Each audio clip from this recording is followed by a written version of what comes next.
Hi guys, আজকে ছিল বাবার স্কুলে একটা ফ্রেন্ডের বার্থডে। তো সেখানে দেখো কেক আর চকলেট দিয়েছিল। আর এখানে দেখো ডান্স প্র্যাকটিস চলছে। রিসেন্টলি 15th অগস্ট এসছে ওদের স্কুলে, তাই নানহা মুন্না রাহি হুর ওপর ডান্স প্র্যাকটিস চলছে। তারপরে দেখো এই গোপু সোনাকে আমরা আজকে দিতে গিয়েছিলাম। মা মানত করেছিল কায়রা হওয়ার জন্য, সেই জন্য আর কি গোপু সোনাকে দিতে যাচ্ছি। আর এই দেখো এই দুটো ড্রেস আমি গোপু সোনার জন্য নিয়েছি। আর এই বিছানাটা, এই হাটটা আর এই বাঁশিটা কি কিউট না। আরও কিছু কিনেছি, সেগুলো আমি নেক্সট ব্লগে দেখাবো। আর এই দেখো আমাদের গোপু সোনার ফাইনাল লুক, কি কিউট লাগছে না, একদম চোখ সরানো যাচ্ছে না। আর এই চুলটাও কিনেছিলাম আর কি।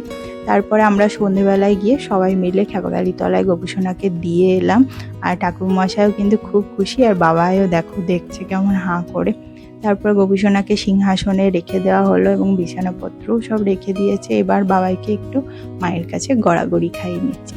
সো চলো আজকে আমি ব্লগ এইটুকু, আর পর্যন্ত সাবস্ক্রাইব করে দিও। Tata tata.